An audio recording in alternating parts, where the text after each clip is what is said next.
I guess let's just get the fuck right into it. Welcome to the Common Geeking Program, a book club podcast where each episode, three of us read up on a topic, then discuss it from geeky, nerdy perspectives.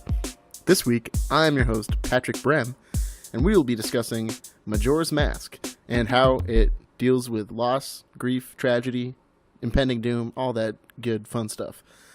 I am joined... And the power of love. The power of love is always prevalent in any game. You just gotta keep looking. I am joined by two people, each of whom has selected a domain that they think connects to our topic and theme this week. They are, same order as before. Hello, I'm Edward Ryan. This is the first time we're recording this, and my domain for this episode is Dark Souls. Hi, I'm Timel Choduri, or Chowder, whichever you prefer, and I will be repping Hollow Knight. That was a really good burp. And that's a night that is empty, not a night that is Tupac. I was like, where are you getting at with that? Okay, so we're going to start by summarizing Majora's Mask, and then go into the domain section where we're going to talk about the other two things that my lovely podcast friends have brought today. And then we're going to kind of discuss how all of them tie together. And then at the end of this podcast, there's a rating section to determine who best contributed and whether today's topic is enjoyable. I should mention, since I forgot to do it the first time we tried to record this, what am I talking about? This is the first time we tried to record this. The practice round, you mean? Yeah, in the practice round. That this domain actually comes from our good buddy Riley Barnes. Oh, shit. What's good, Riley? How's it going? It's been a long time, bud. I miss you, Riley. Hope you're doing well. Okay, so let's just jump the fuck right into it.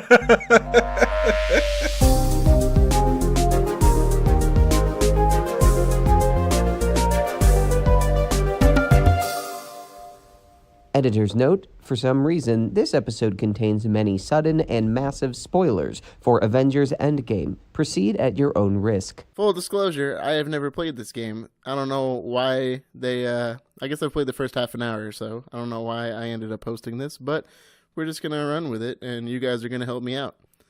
So, the premise behind Majora's Mask is Link ends up traveling to like a parallel dimension almost of Hyrule that is not really Hyrule.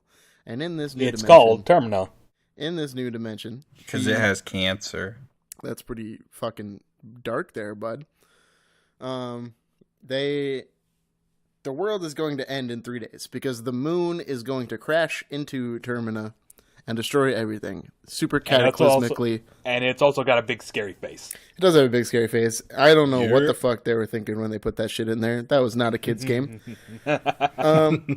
So along the way, though, like, I guess we should get into why it's called Majora's Mask. So there is a traveling mask salesman. The Happy Masks. Who is pretty much the Tom Bombadil of The Legend of Zelda. He's in town, but he's somehow got his favorite, most amazing, special, super powerful dark magic mask stolen by a kid named Skull Kid. And that mask was Majora's Mask. So the whole premise of the game, I suppose, is that you're supposed to help the mask salesman get his mask back. Because if you don't, bad things are going to happen. The world's going to end. Along the way, as you complete certain tasks or so, he will help you out by giving you masks, giving you your Ocarina of Time back, teaching you songs and stuff. Because you need that Ocarina of Time in order to do this. Because the world is going to end in 3 days. And the game takes you a lot longer than 3 days to do. Yeah, and the game is on a timer, so right. Like the Ocarina of Time is used to reset the timer so that you don't get killed by the moon. Yeah. Yeah. So you go. And, go ahead. I mean, you can totally go ahead. I was just about to go into the whole Gorons and Dekus and. Oh, I was just gonna say, and the whole reason Link ends up in Termina is because he's looking for Na'vi. That's a very, very good point. Yeah, who went missing after the events of Ocarina of Time. Right. Yeah. So he's hunting for his missing friend. Or I guess you could say his friend is lost.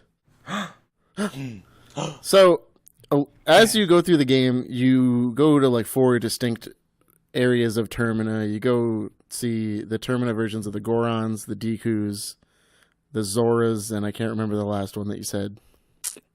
Pretty sure it's the ghosts. Oh yeah, the ghosts. So all of them are sort of dealing with this impending doom of in 3 days the world is going to end, we're all going to die. So while you're also helping out the mask salesman get his mask back, you're helping the people of Termina deal with their grief and the impending doom of their imminent deaths. Yeah. You also have to kind of help the ghosts realize that they're already dead. It doesn't matter. So that's a fun one. Yeah, like many of the side quests involve you are helping people deal with the death of loved ones, or helping them do whatever their last desire is before what they like think their is bucket the moon. list. Yeah. Yeah, because the moon's gonna crash into the earth and kill everyone. Yeah. For example, the Gorons. One thing you do is help this baby Goron find closure for his dead dad. With the Zoras, the Zora mother who lost all her children, and to the aliens. Yeah. The aliens abducted her children.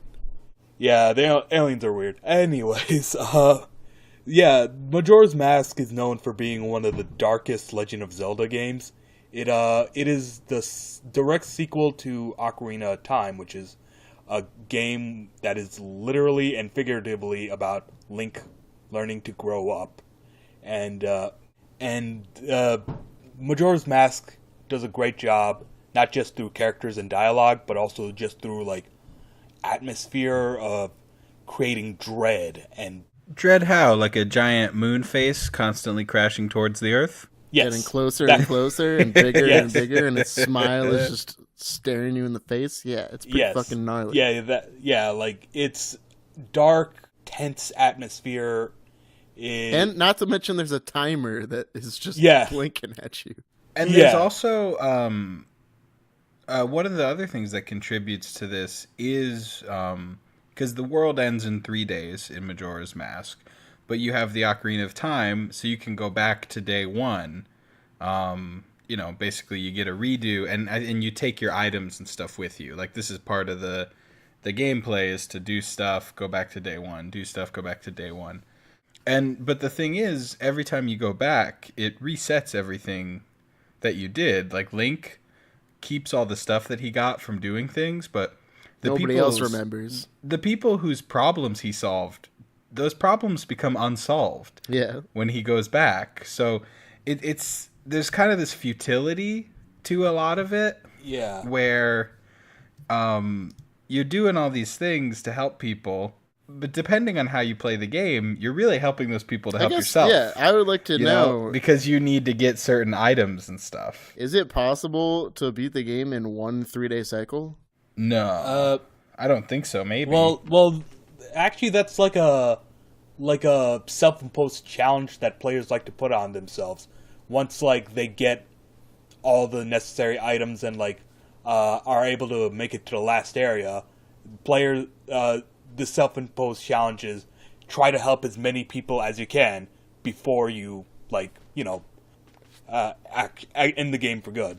Yeah, but to answer your question, Pat, you can't, you have to reset time. Yeah, there's a not number enough of times to beat the game because there's not enough time on the clock. Okay, gotcha.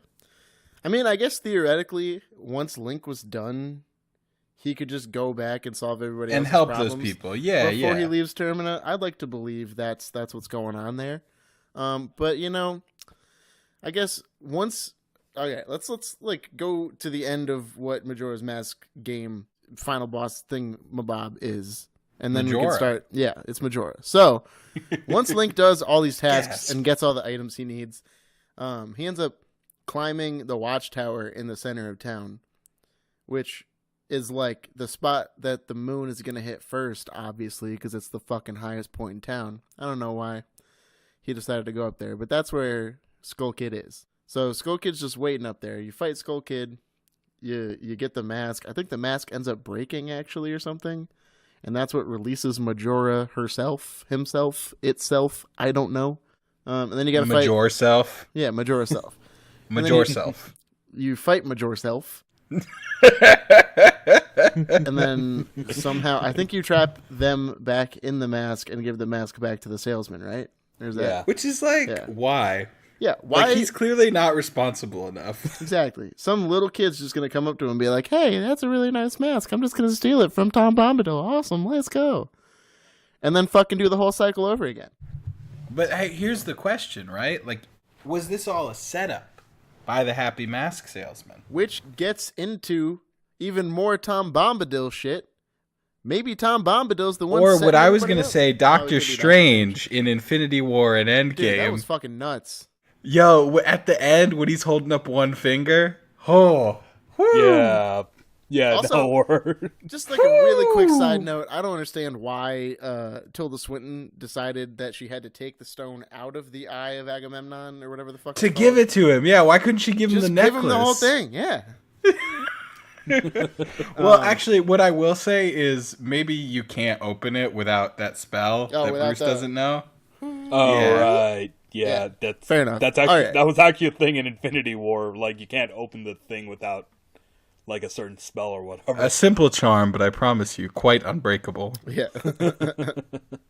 All right. Well, I don't know. Is there anything else that we really need to touch on? Besides Endgame, I don't think so. Like, if you need like Majora's Mask in one sentence, think Groundhog's Day, except Bill Murray has to prevent the apocalypse, and also everyone has depression. But also mix in a little bit of Bucket List, that movie with Morgan Freeman and Bruce Willis, Yeah. where they're all doing like whatever they want to do before they die. It's great. It's fan-fucking-tastic.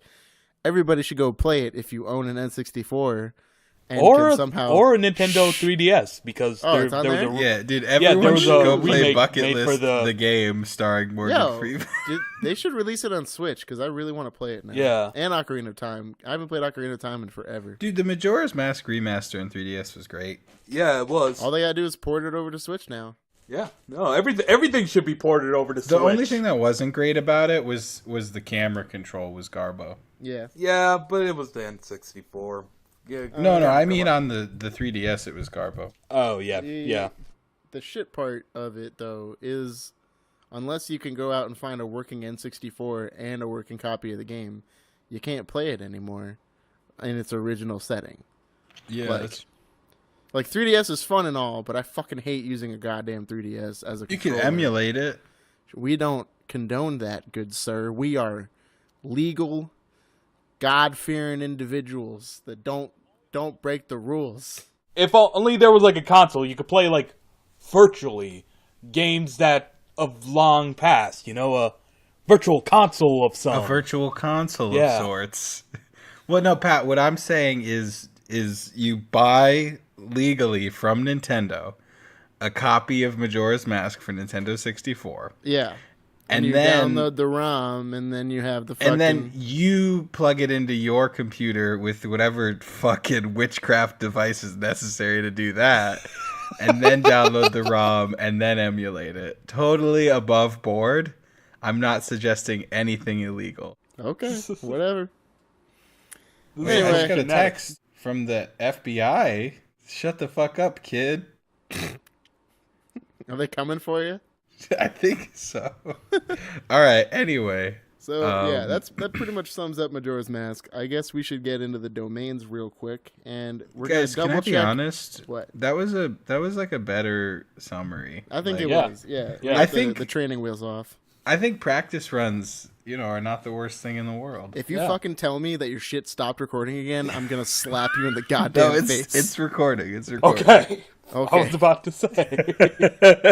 I was like, where are you And getting with the, this? The third one will be even better. Listen, by the end, this will be the best episode of the podcast. How are you many talking times have about? we It already tried is. recording this episode? 14,651. How many times did we record it in full? One. One. Is this the one? If I tell you what happens, it won't happen. Oh, man.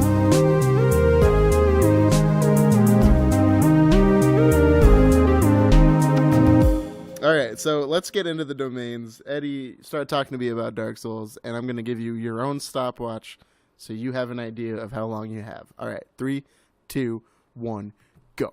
I just want to start off by saying thank you, Pat, for this opportunity. I've never had my own stopwatch before. Secondly, hello, I'm Edward Ryan. I'm repping Dark Souls for my domain this week. So Dark Souls is a video game / series of video games about some souls that are dark. No, that's not. Well, I guess that is what they're about. Anyway, you've probably heard of Dark Souls, but in case you don't really know what's up, I'll give you a quick overview. There's this curse of the undead. Pretty much everyone has it. And so there's these bonfires that everyone's like souls are linked to. So when you die, you come back to life at a bonfire. The last one you rested at. You're one of the undead, and in Dark Souls 1 anyway, you're one of the undead, and you are going on this journey trying to fulfill this prophecy about... So I guess I'm just talking about Dark Souls 1. You're going on this journey trying to fulfill this prophecy of the undead. It's basically if the chosen undead is able to complete certain tasks, it'll lift the curse.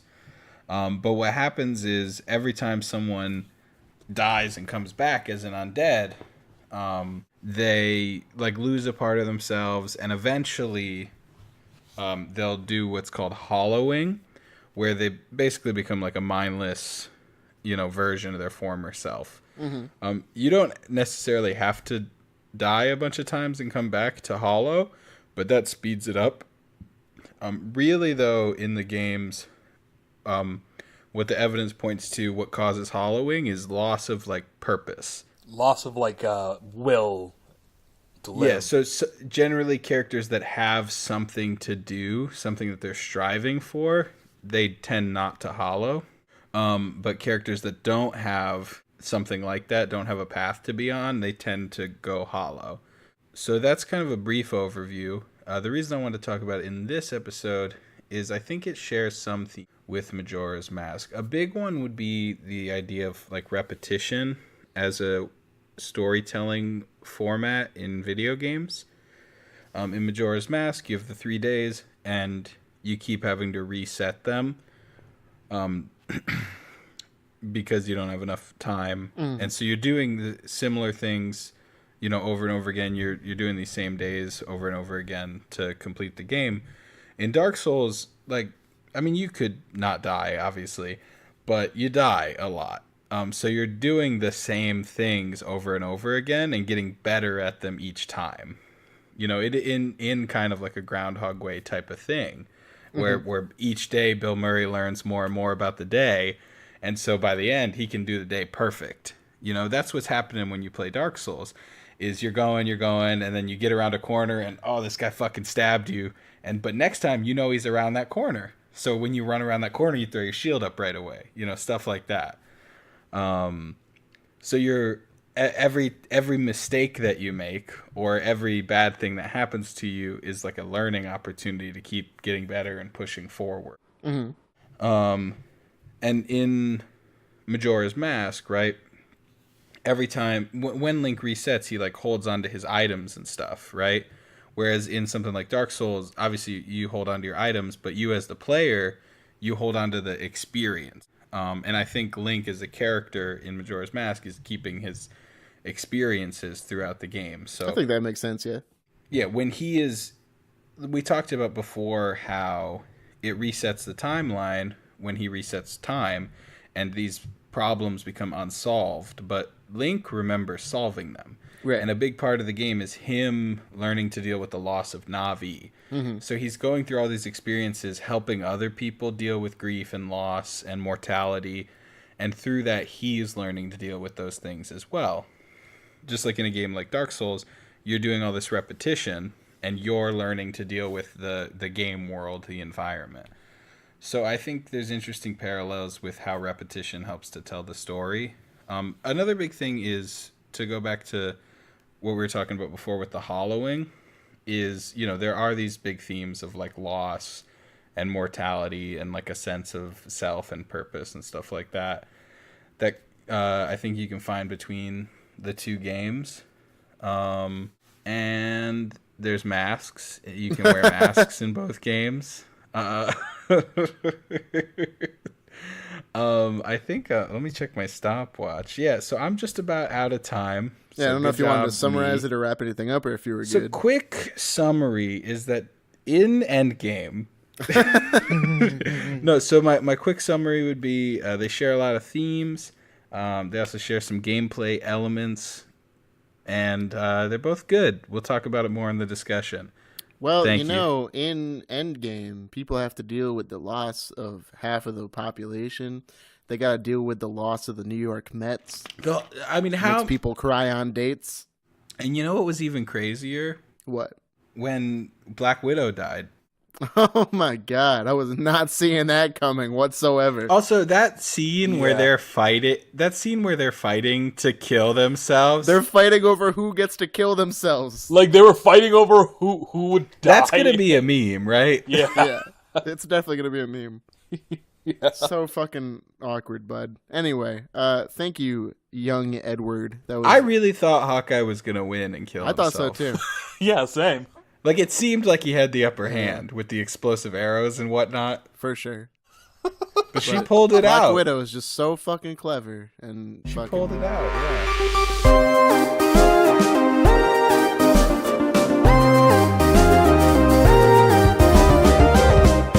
Yeah. God. Anyway, Chowder, why don't you give me a little something about Hollow Knight? All right, Hollow Knight is a game developed by Team Cherry. It is on Switch, Xbox, PS4, PC, so just about every system you could think of.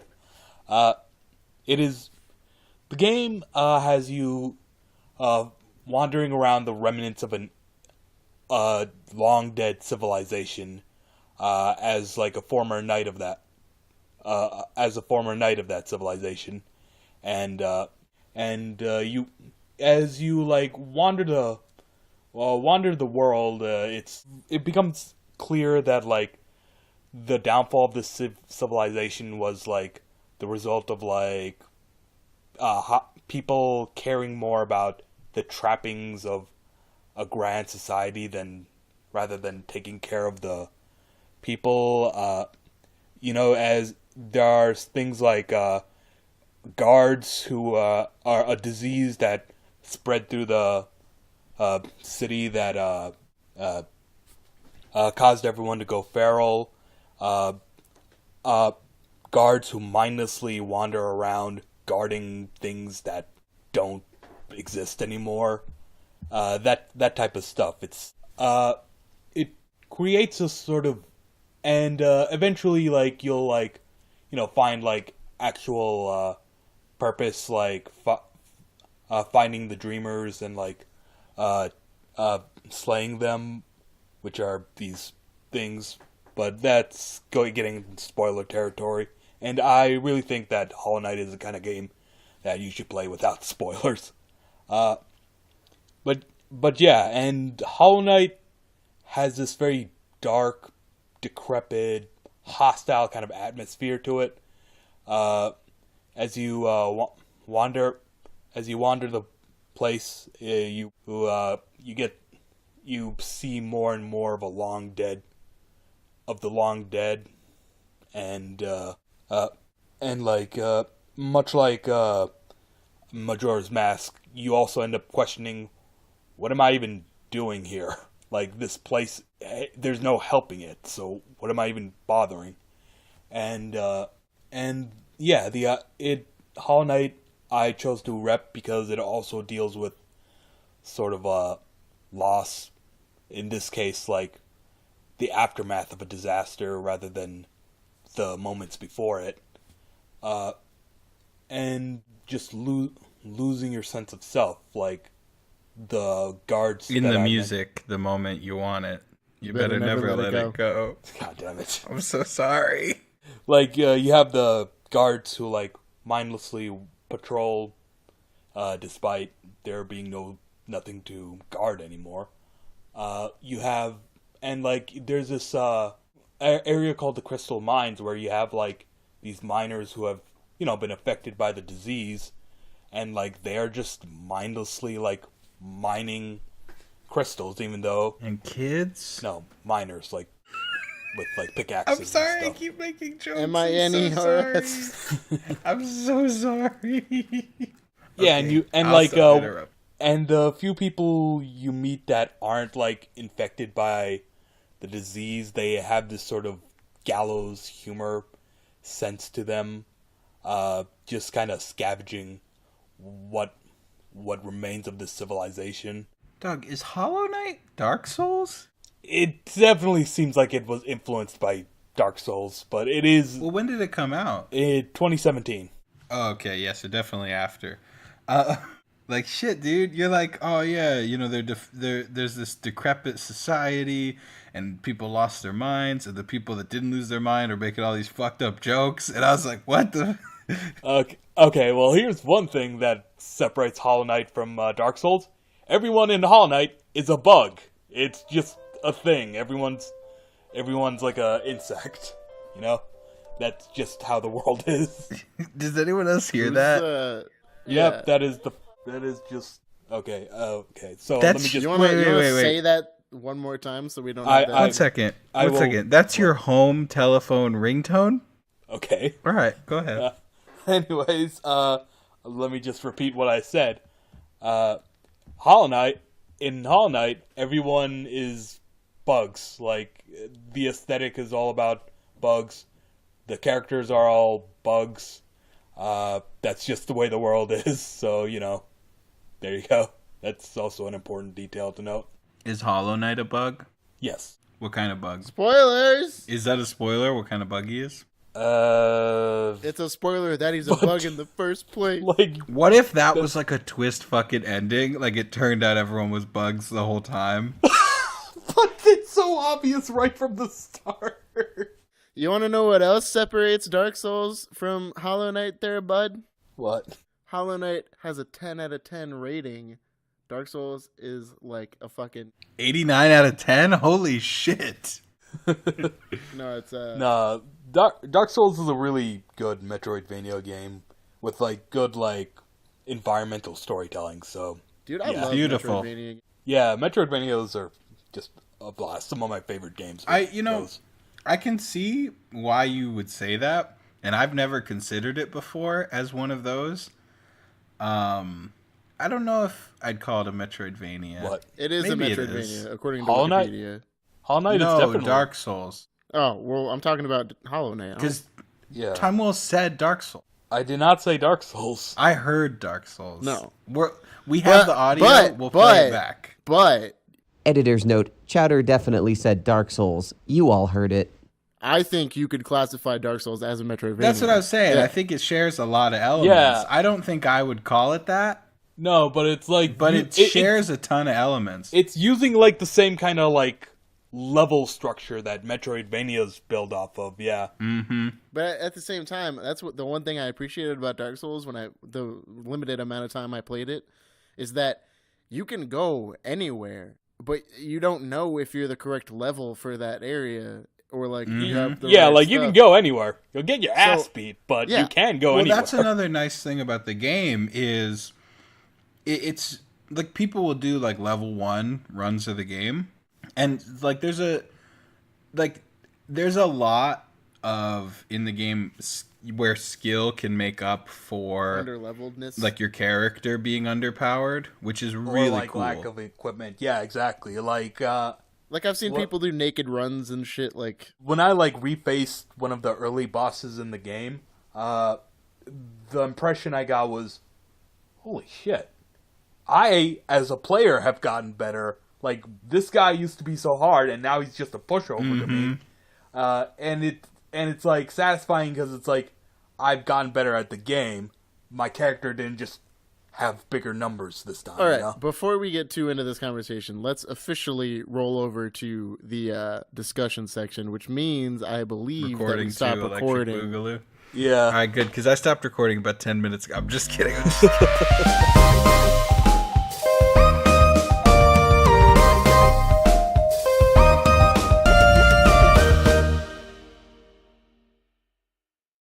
All right, let's get into the discussion section. And young Edward, when you were discussing your domain Yes. and like explaining it, the one thing that stood out to me was when you were talking about solving problems and how Dark Souls, you take an iterative like approach to solving them. Like, you don't know what's going on, you have very limited knowledge of the area, but as you go through it enough times, you start to learn.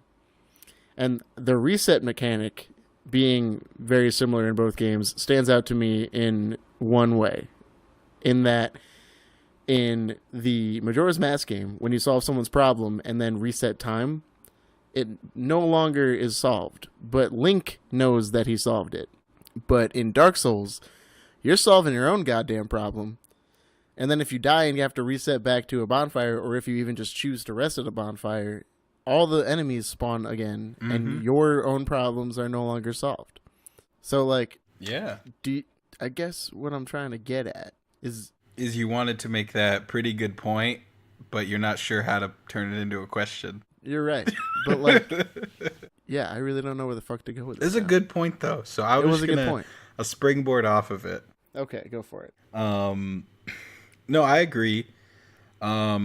I think, so kind of like you were talking about before, where Timul was saying people will do runs of Majora's Mask where they, on the final 3-day cycle, try and help as many people as they can and make the world of Termina as good of a place, leave the world of Termina as good of a place as possible. And you could theoretically do that on your first time playing through the game if you were paying close enough attention. Give me a second.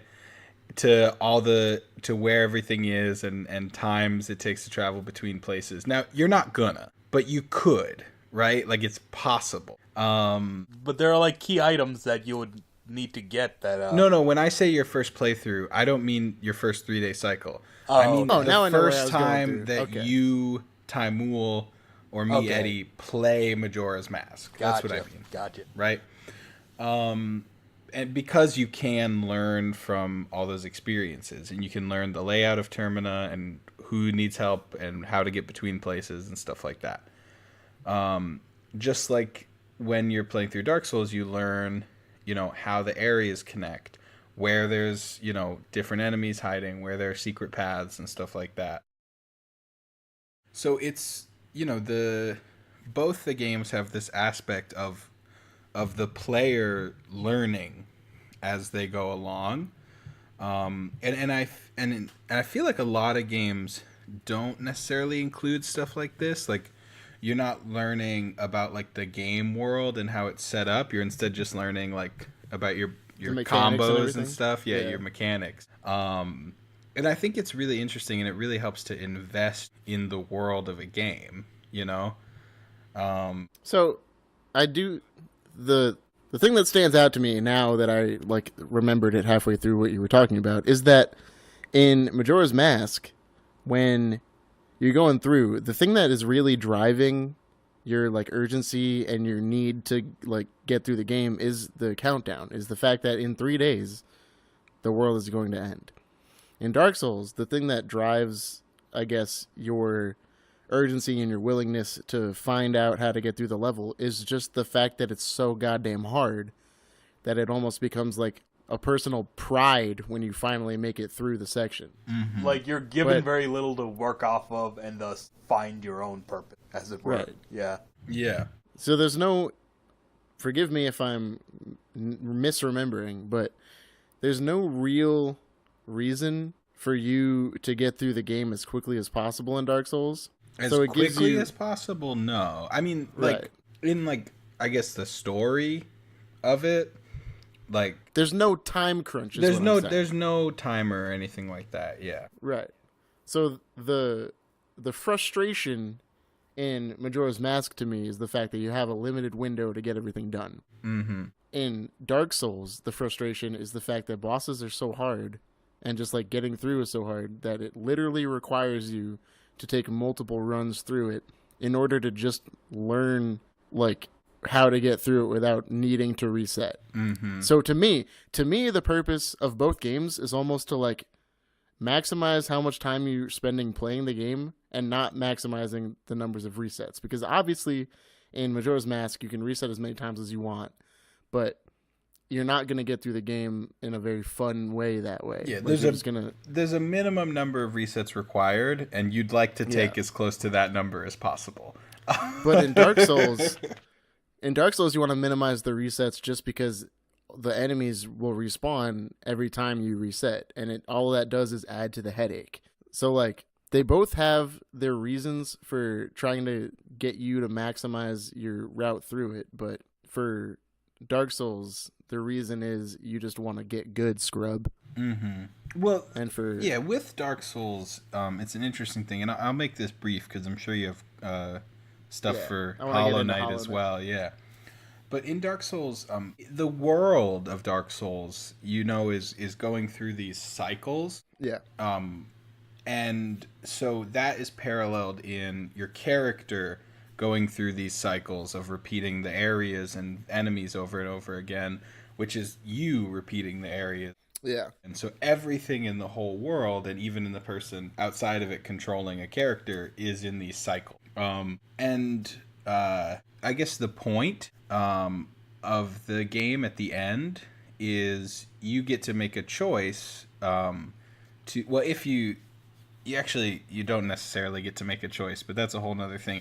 If you do all the stuff, you get to make a choice at the end of the game to either,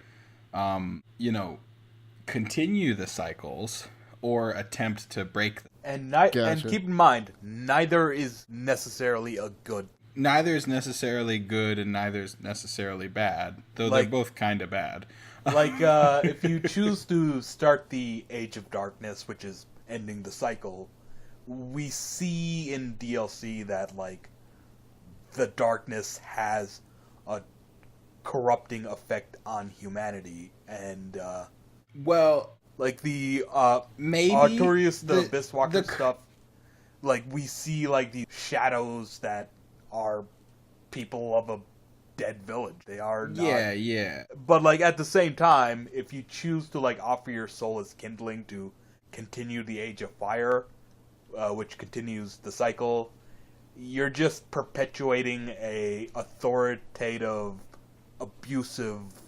Well, not even, because they're all dead. You're continuing an illusion of something, by rekindling the flame, you're essentially keeping this shadow cast over everything, I guess you could say, because the rulers, the gods, the monarchs, they're all gone. They're dead. Right. But yeah, so it's interesting in that way. And to tie it into Majora's Mask, you are doing this cycle as many times as necessary, obviously. But in Majora's Mask, there's not a choice. You break the cycle by defeating Skull Kid and Majora. They both use the gameplay mechanic of this kind of reset to tell the story. Yeah. Which is something I think is really cool, because a lot of games, the mechanics and the story are separate from each other. Yeah. And in those games, they're not. I'm going to shut up for a little bit now. All right. Yeah, let's get into Hollow Knight a little bit. So, we mentioned that Hollow Knight is a Metroidvania, and we also mentioned that Dark Souls could even be a Metroidvania. But to a certain extent, I think Majora's Mask also has Metroidvania elements insofar that technically nothing is off limits. You just need to have the right items in order to get to the next area, or in order to overcome an obstacle. And that's the whole purpose of a Metroidvania, is that you can go anywhere, but you might just have a hard time and you need to go search somewhere else in order to get. You can go just about anywhere so long as you have the item. Yeah. Right. So, more so, I want to talk about Hollow Knight as it's an indie game. It was crowdsourced by Team Cherry. Yeah. And yet it has such a high score for user reviews, and yet such a mixed reception from critics. So a lot of critics, I think, thought it was too hard, and some people thought that it was hard but not unfair in any reason. That's kind of how I feel about Dark Souls in a sense, but I don't think Majora's Mask was really hard in any way, shape, or form. No, Majora's Mask, it's not really any harder. Right. I guess on the scale, it's on the harder side, but even then, It's not that hard. Yeah, Right. The Legend of Zelda games in general are like pretty. if you know what you're doing, yeah. But if you think about them all as like even the mobile ones, like the Four Swords and everything, none of them are particularly hard. So it's not a big scale. yeah. One of the defining characteristics of Metroidvanias, as well as like you being able to go everywhere, is that once you encounter a boss, it kind of locks you into the room. Usually, it doesn't let you escape from the boss until you've already died trying to fight it, and it resets you somewhere else, or like you beat the boss. Is that at all how the boss fights in Majora's Mask work? Yes, like at the end of each dungeon, like there are bosses to fight, and you know you have whatever bosses are at you. It very much is structured like most Legend of Zelda games. You go in a dungeon, you find the key item, use that key item to solve the puzzles of that dungeon, and then face the boss using that key item. It's very classic. I guess let's get into a little bit more of why you brought Hollow Knight as a game mimicking, or not mimicking, but like that reminded you of Majora's Mask. So obviously the game starts out with a big loss.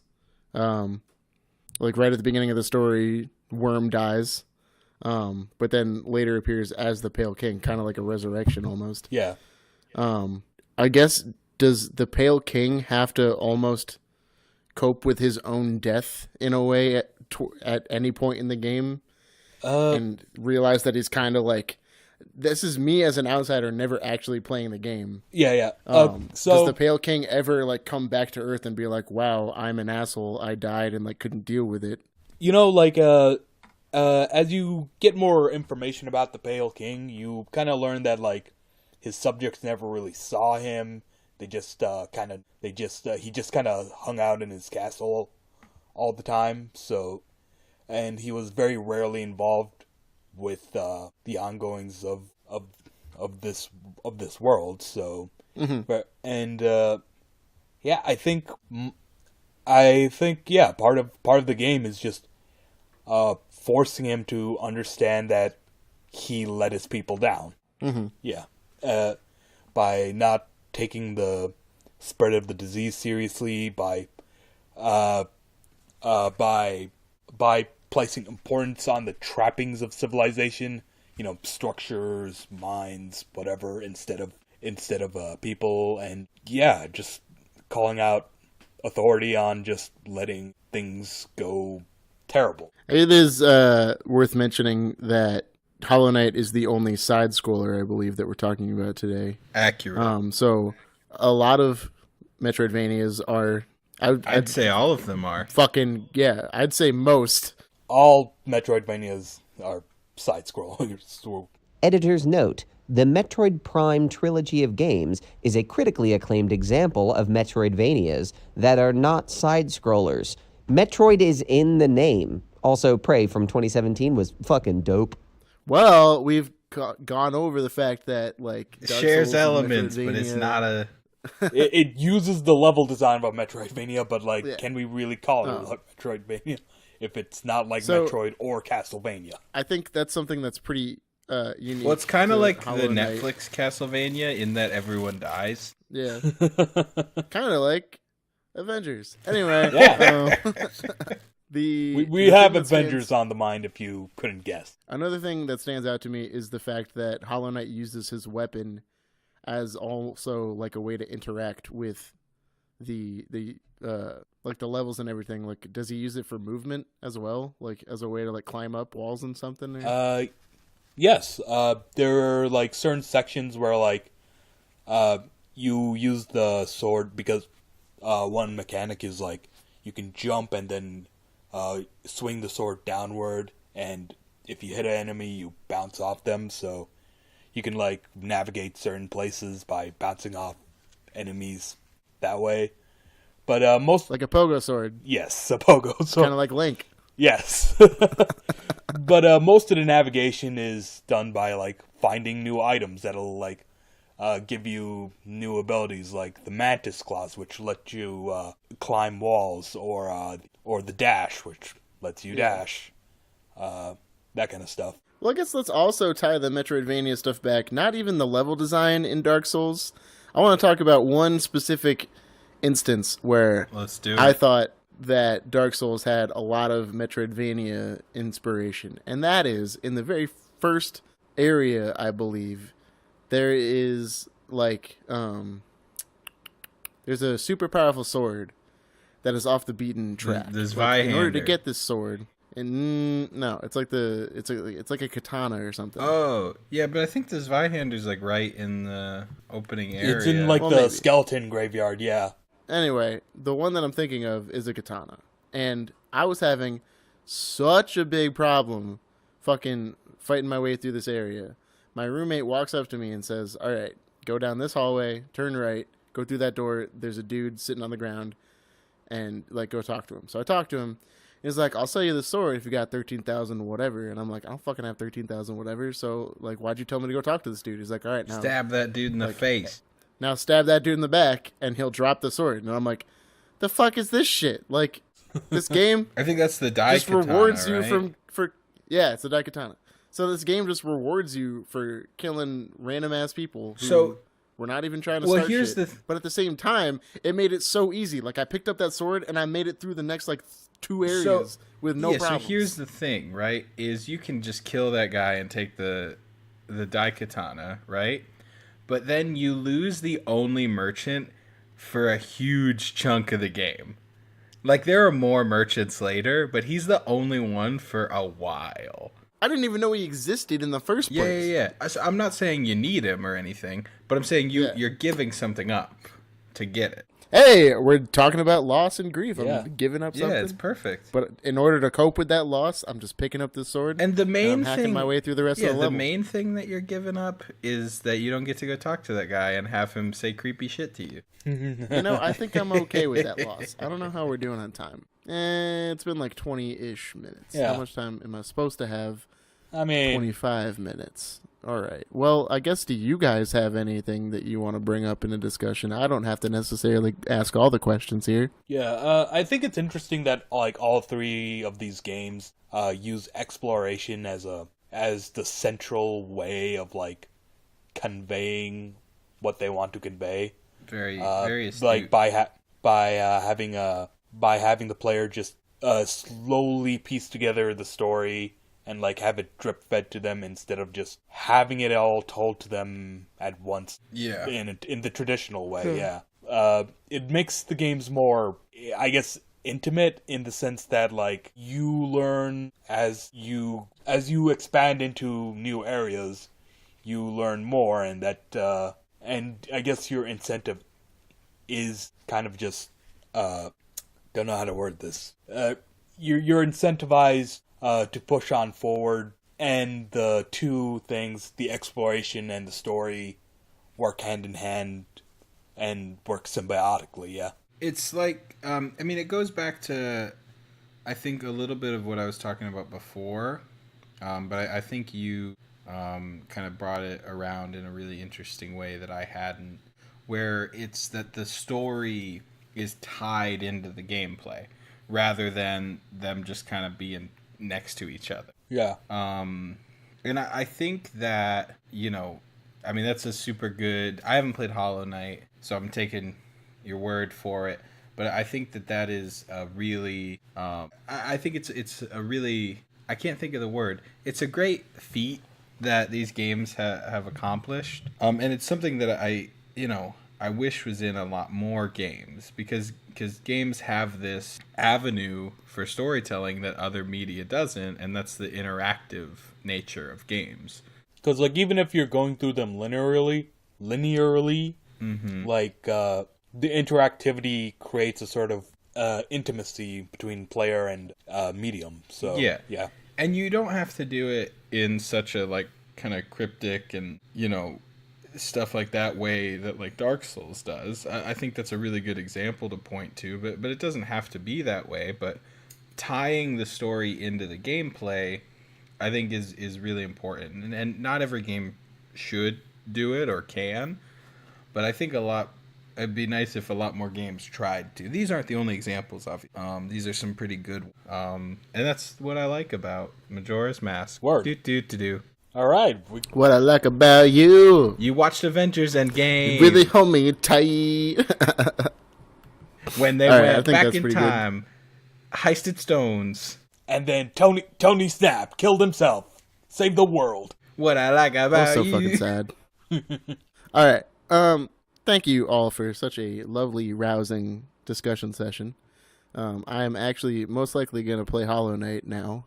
Probably won't play the Dark Souls games just because I don't have that kind of time. Okay. But No, I really recommend Hollow Knight. It's yeah. it's easy to get into because of the simpler gameplay and Yeah. really engrossed. And it's probably not that hard to run on my laptop, which is nice. Yeah. All right. So if you want to have your own question or comment read on this show, we make posts on Facebook. We don't fucking do this shit anymore. Why am I saying this? Yeah, we don't. All right. Do if we? you want to have your question or comment read on the show, fucking just send it to me, and I'll make sure we talk about it. Because we don't make posts anymore.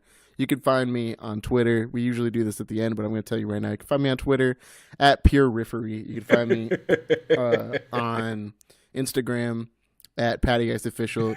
You can just like... I don't know why I'm laughing. What about the ratings? I know. I'm going to get back there. Okay. You He's on a can roll. email us at commongeekingprogram@gmail.com, and we'll get your question on there somehow because we haven't been making these posts. Fucking Colin. But we should be. We should be. If this rant gets picked up by one of our esteemed creators and managers of the podcast, then you'll be able to see those posts every other Friday when CGP is off the air. Likes, shares, and comments all would enter you into a raffle, giving you a chance to pick your own topic for a future episode. Am I supposed to do the roll for the next one now, or is that at the end? That's at the end. We have. Okay. And here's the other thing. Well, it's... if you want to tweet at us about the podcast, do that. I am very active on Twitter. I will get into so many discussions. It'll be fantastic. Anyway.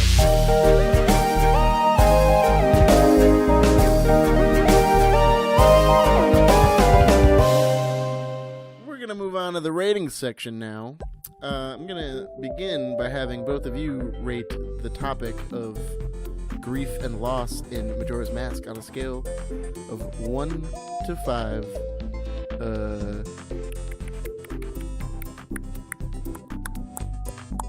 The easy one would be masks. Ghosts that don't know they're dead. Yeah, 1 to 5 ghosts that don't know they're dead.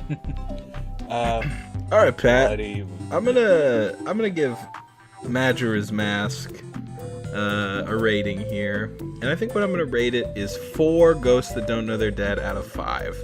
And to briefly explain my That would be rating. much higher for you. Briefly explain my rating. Great game. Enjoyed playing it as a kid. Did not beat it. Went back later as a older kid. I was not an adult.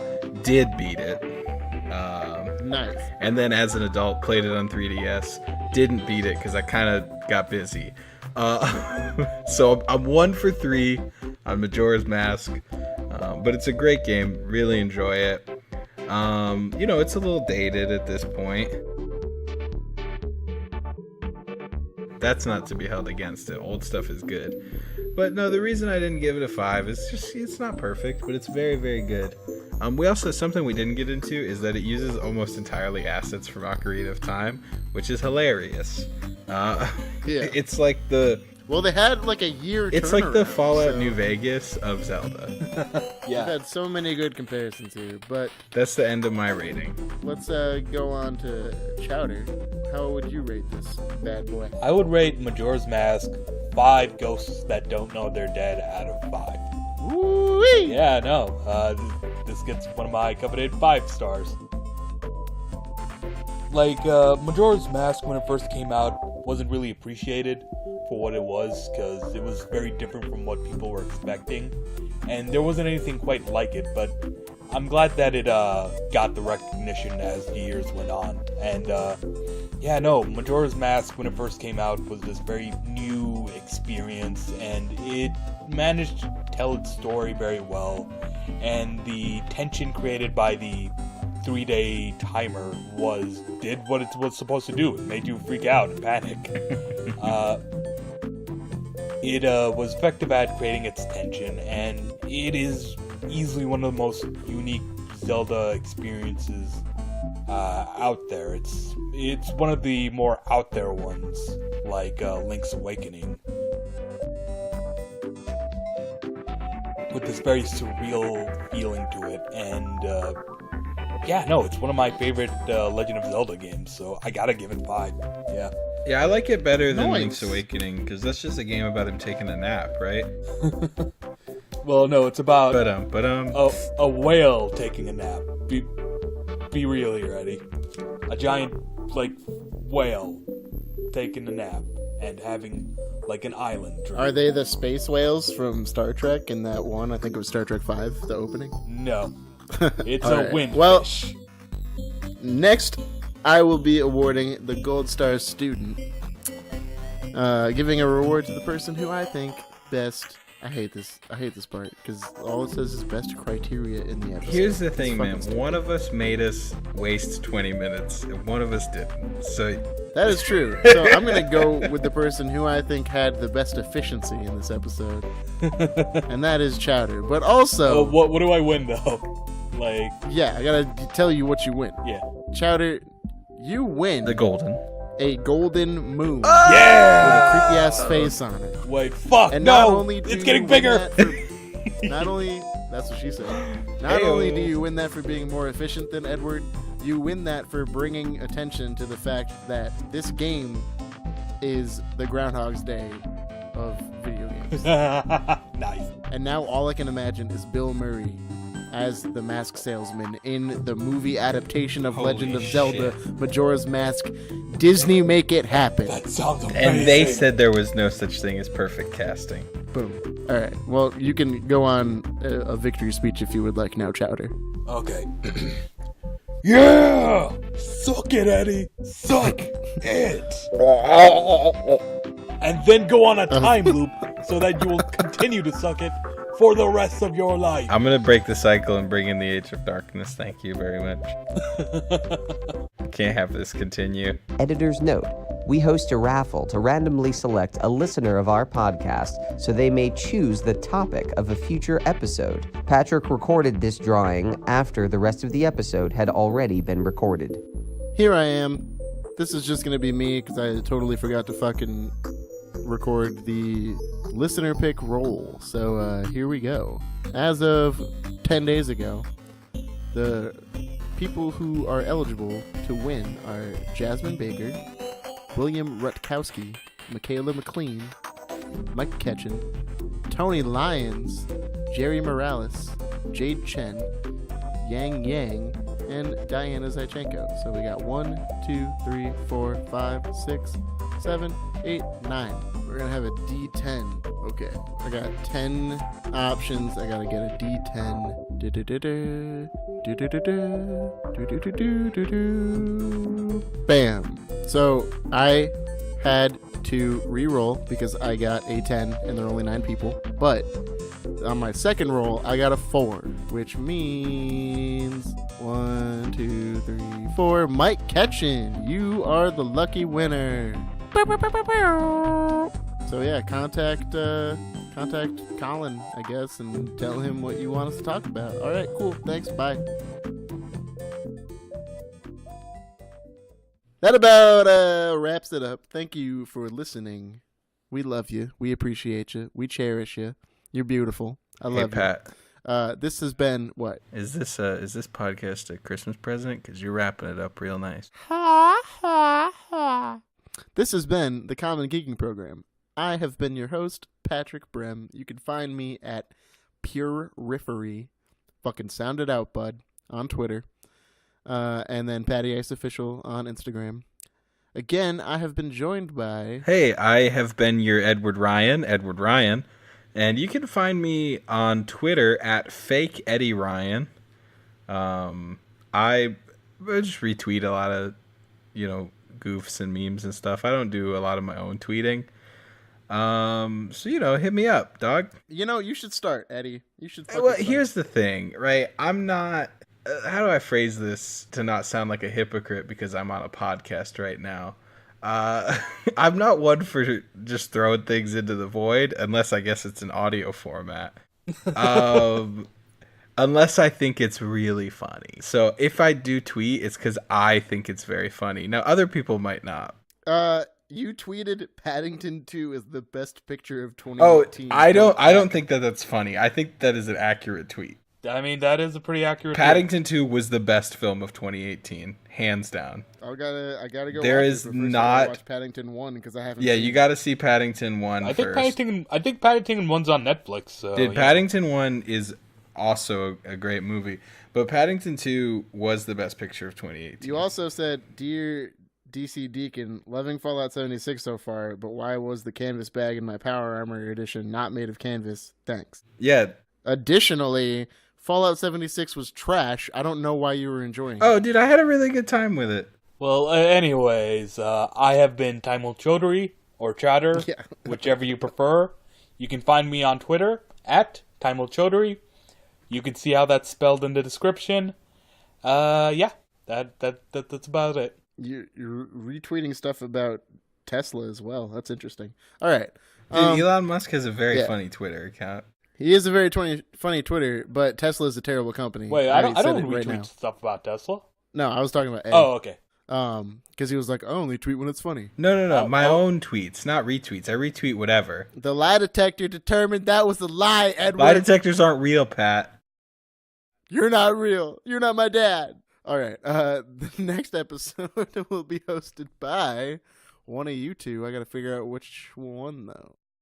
Oakley dokley chowder. Oh, right, it's me. It is. The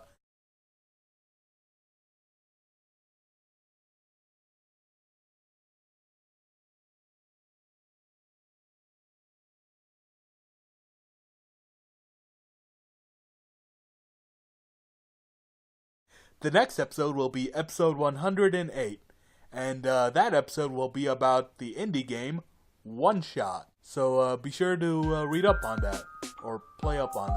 Nice. Okay. That episode will air on the 24th of May. So you have that much time. Okay.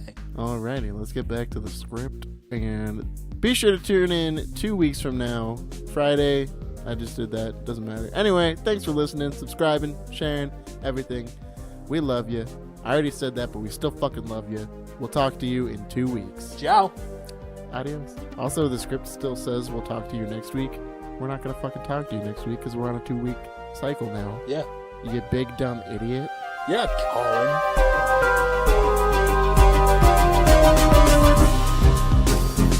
This episode of the Common Geeking Program was hosted by Patrick Brem, joined by Eddie Ryan and Taimul Chaudhary. This episode is sponsored by Patrick actually sticking to the appropriate times when recording the podcast. It makes the editing process much easier, and I love you for it, even though you hate the script that I wrote. The podcast is created and produced by Colin, Ketchen, and Jeff Leavitt, with this episode edited by me, featuring original music also by me, Colin Ketchen.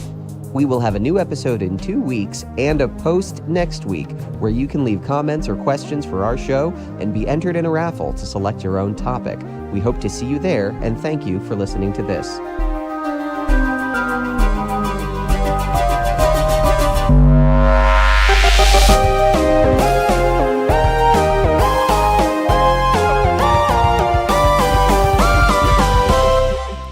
All right, let's sync up. Let's clap at 32:25. If we really want to sync up, we're going to have to live in the same place for like a week or two. I think it's more than a week or two. I think you got to go for a couple cycles. I don't really know. I didn't know we were clapping at 25. I was too busy making a period joke. Okay. God. 32:40. 5 seconds.